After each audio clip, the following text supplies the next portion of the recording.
All right, so Tuesday night, we're gonna get back at it. We just left. We worked today and we just left. So we're back. I really don't feel like being out here. So all of y'all that struggle with productivity and getting stuff done, and you're like, I don't know how you do it. I wish I had your motivation or your drive. The truth is I don't have motivation or drive. I don't have anything that y'all don't have. I just do things I don't want to do. It's that simple. I really enjoy working on the car, but once you stop, that's the number one killer of productivity, is like stopping, because then it's hard to get cranked back up and back going. And that's what I'm struggling with tonight, is I'm tired and it's like started to creep in, and I'm just like, I told the wife, nope. I said, I'm gonna go back, I'm gonna try to get some more done, because then that way in the morning, when I want to just relax, since I'm off for a week, so if you just want to relax till 9 o'clock, 10 o'clock, and then get going, I can, versus if I don't work tonight, then I'm going to be like, holy crap, like I've got to get out there and get productive. So that's what we're going to do. So I guess we're going to go ahead and work on hooping that side, because it took quite a bit of time to do this side tonight. And then I still got to figure it out, that bracing. So let's get at it. You might be smarter, your family might come from privilege, your daddy might own a company, but you will not outwork me. This top spot is number one. That's mine. Because not one of you can outwill me. You may have been born with more genetic prowess than I have, but you cannot out-determine me. You can't outwill me. You can't outwant me. You can't outwork me. You can't out-desire me. The bigger your dream is, the harder the grind. You might have small beginnings. You might not have a lot of money. You might not have a lot of resources, but there's no excuse. And I need you to understand that the bigger your dream is, the earlier you're gonna have to get up. The longer you're gonna have to stay up. The more effort you're gonna have to put in. You know how hard I worked to get here? I put in too many hours. I sweat too much blood, too much tears. I worked hard to get here. Didn't nobody give me this. I didn't grow up with wealth. Didn't nobody pay me. I worked for this. Sweat, blood, tears. I earn every dime I get. I work for this. You will not outwork me, because your height has nothing to do with my work ethic. Your face has nothing to do with my work ethic. You will not outwork me.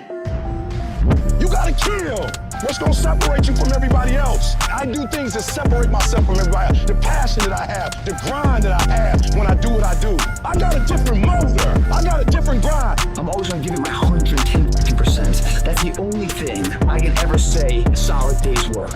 If you guys do not do that, I promise you, your life will haunt you for the rest of your days. From today on, you play whatever your best game is, you play that level every single time. It doesn't mean you're gonna score every time, but you can always give 120% effort. You can't dictate what kind of game you're gonna have. You can't dictate how your body is gonna respond to moving around, but you can dictate your effort. Your dream comes when you push. Ain't nobody gonna give you no cookies and ice cream. Push. It's alive. It's inside. How do you know you feel it? You dream about it. You eat and sleep it every day. Don't push. Just push past the plate. Push. Don't quit. Push. And you push your way to success. You have a chance to control your destiny. All of us are created equal. Some of us just work harder. Some of us just grind. Some of us don't make excuses. Some of us don't give up and give in. What we do with the pressure is we say, I gotta take it, and I gotta take it to another level. Many of you have lost your competitive edge. Get your competitive edge back. All right, so the second side never takes as bad as the first side normally. Then I get wrapped up. Sometimes I want to get obsessive to make sure they're symmetrical, left to right, and they're not perfect, but they're in the ballpark of close enough. So got the hoop around it. This one gonna have to be slightly bent out before the hat itself gets welded up. So once we go to weld this side up, there's a gap right there. We'll have to pull that hat out a little bit, and then this side is the same. The gap is pretty much all the way down, but it's not quite welded all the way to the end right there. So basically just take your big pair of pliers and just grab the bottom side, pull it out till it touches the bar, and then stitch it up. But I'm not gonna stitch this one up, because on the last one, like I said, I kind of got ahead of myself. And then if I have to cut this bar out or change something, then I just created a bunch more work for myself.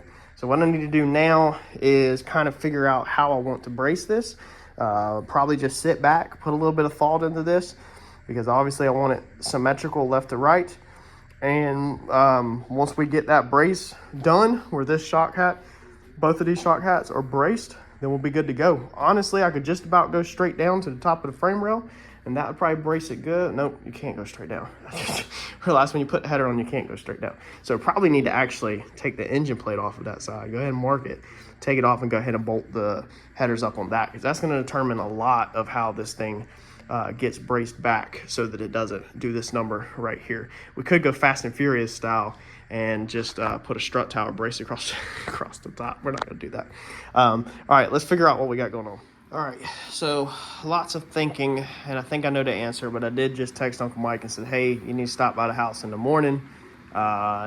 Need a piece of advice. I really don't want to add any more bars to the front. I want the bar at the front to kind of look simple and not be in the way of working on the motor or taking stuff in and out. So like I had said, we can go down to the mid plate, okay? So we can triangulate this right here. So this will be triangulated right here. However, I'm not sure if that's what we're supposed to do, because that puts all the bars on the same plane. So you can see that bar back there in the back, that puts all the bars on the same plane. So yeah, it's triangulated, but we still have a wall like this. We don't have no strength, you know. Really, we need one from here to like over there, or from here to here. But if we keep running bars like this, it don't matter how many you run. I mean, it's technically still not going to be triangulated. And if you nudge this off in the wall, it's definitely just going to fold in. So I'm pretty sure I know the answer, unfortunately. I'm pretty sure the answer is going to be to go from here, right up inside here, where I can get a weld in here, to the dash bar. Now, we haven't made the dash bar yet. But what that is going to do, this bar is about right here. The dash bar is going to be down around here, I think. Or maybe it was up higher. I can't remember. We're trying to run the lower dash is what I wanted to do. I really wanted to run the lower dash, but we might not be able to. So I got to talk to Uncle Mike and ask him, you know, where should we, A, put the dash bar, and then B, I'm pretty sure he's going to say go from here inside the car to the dash bar up inside the dash. So that's really going to suck to weld that up. It's not going to be fun at all. Second question is, I'm pretty sure I do not need inch and 5/8. I think inch and 5/8 is overkill. I think the main shock hoop for inch and 5/8 or the main down bar is fine. But then I think the brace bar, we can go down to this 1 and whatever it is, inch and a quarter, inch and a half, whatever that stuff is. Maybe it's not even inch and a half. Maybe it's just straight up inch. Let's see what it is. Instead of talking about it, let's get our Project Source 25-foot tape measure out. And let's see what we're working with here, boys. 1 inch, 1 1/8, 1 1/8. So I think that 1 1/8 is plenty to stiffen that up, because it's already pretty freaking stiff. I'm not going to be able to show you on the camera because the phone and my body and the car will just rock. But when you see it in person, you can see a little bit of play. Now, the engine plates, again, are not bolted in. I'm pretty sure that when the engine plates bolt in, that it's going to definitely stiffen this up. However, we need to think about an impact trying to slow down and absorb some of the energy. So that's the reason why I think shooting a triangulated bar, I mean, we could go all the way to the center of the car just about, as long as we don't get in the way of the removable trans tunnel, and I don't think none of that will. But I think triangulating it inside underneath the dash is unfortunately going to be the answer.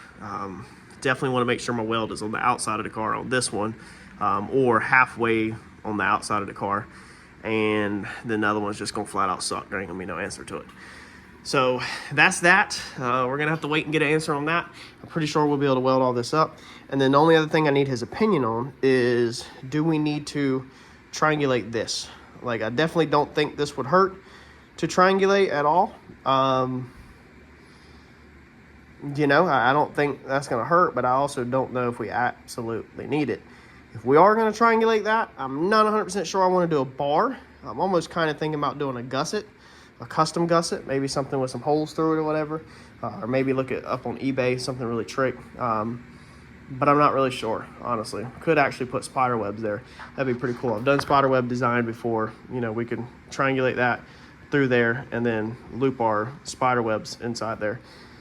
That'd be pretty trick. Bring in a little bit of hot rod custom chopper design, because I'm big on cosmetics, but I don't know. So we're gonna get some opinion before we move forward with this, and I guess we're gonna call this a wrap for Tuesday night. So not bad progress, because once we get this together, then we, like I said, we can move forward, take the engine out and final put the stuff on it, do the paint and all that, and then final set it and start painting and assembling the engine. And all we'll have is a suspension to do once that gets done. So stick with me.